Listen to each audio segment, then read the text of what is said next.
Okay. Bismillahirrahmanirrahim.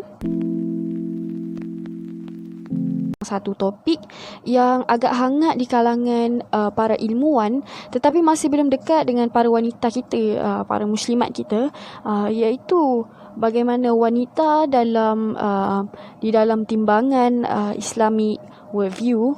Pertama, kita kena tahu apa yang dimaksudkan dengan worldview. Itu adalah satu vision of reality and truth, iaitu satu visi untuk melihat kepada realiti dan kebenaran.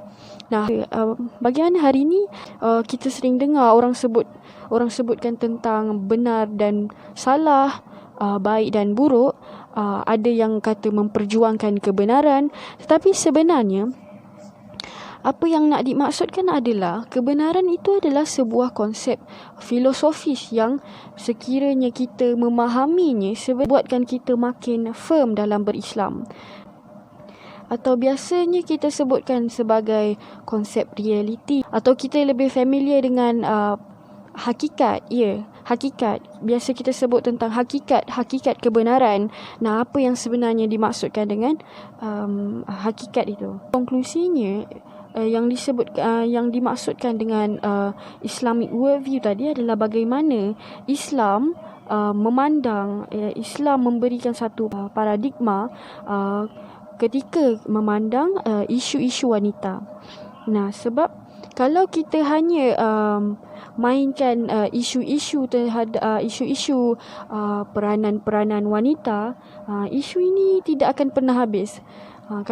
Sebab apa? Sebab Islam dah menyeluruh. Islam tu dah fully covered terhadap perkara-perkara asas ni.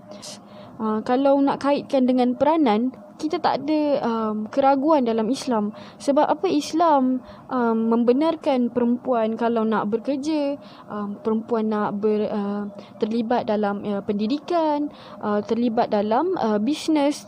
Tak ada masalah. Islam tidak melarang. Jadi tidak diragui dalam bab peranan ni. Dan kalau kita lihat daripada sejarah-sejarah sebelum ini, tidak pernah ada satu peradaban yang sangat menghargai perempuan. Kita takkan jumpa satu peradaban yang sangat menghargai wanita seperti mana Islam menghargai wanita. Dan kalau kita sentuh lebih dalam, barulah kita akan jumpa banyak permasalahan-permasalahan yang lebih utama.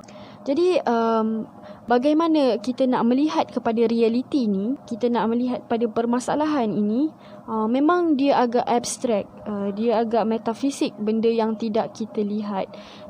Tapi perkara ni sangat bermain di ranah fikiran kita.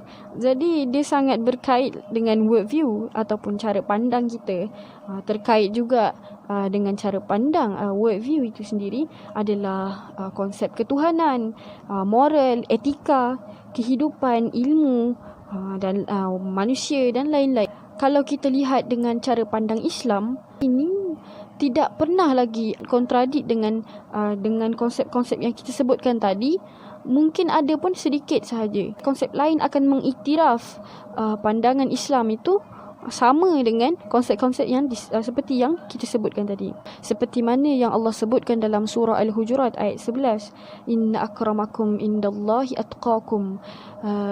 Yang paling mulia di sisi Allah itu adalah yang bertakwa. Kalau kita lihat dalam ayat ini, Allah sebutkan tentang konsep kemuliaan, sangat berkait juga dengan perempuan, yang mana perempuan sangat menggalakkan dirinya dimuliakan. Ayat ini kalaupun ayat ini nak sama rata, kalaupun kita nak melihat ayat ini dalam bentuk sama rata antara lelaki dan perempuan, Allah sebutkan sawa ataupun equality itu adalah dalam bentuk ketakwaan. Bukanlah Allah sebutkan dalam ayat ni inna akramakum indallahi, Allah sebutkan jantina. Tidak. Yang Allah sebutkan adalah yang paling mulia dan yang bertakwa. Allah tidak menyebutkan yang paling mulia itu adalah berdasarkan jenis kelamin manusia.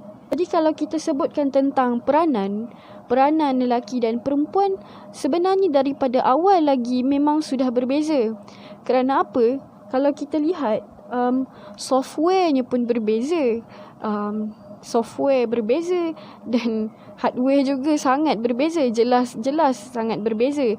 Kalau kita nak berdebat tentang software ataupun dalaman daripada sudut psikologinya pun banyak kajian-kajian mendapati memang terdapat perbezaan antara lelaki dan perempuan daripada sudut psikologi itu sendiri, hatta daripada sudut otak ataupun cara fikir dan bagaimana gerak kerja otak lelaki dan perempuan juga menunjukkan jurang perbezaan daripada awal. Dan kalau kita sebutkan tentang hardware, fizikal itu sangat jelas. Kita tahu mana lelaki, mana perempuan. Dengan satu pandangan, kita dapat membezakan yang mana lelaki dan mana perempuan. Kecuali dalam hal-hal yang sekiranya berlaku perubahan, ada pembedahan dan sebagainya, itu adalah cerita kedua yang itu luar daripada fitrah. Jelaslah dalam ayat ini Allah tak sebutkan yang mulia itu adalah berdasarkan jenis kelamin, tetapi Allah sebutkan yang mulia itu adalah berdasarkan ketakwaannya. Nah, kalau di sini kalau kita nak sebut tentang sama rata adalah daripada sudut ketakwaannya, itu tiada masalah.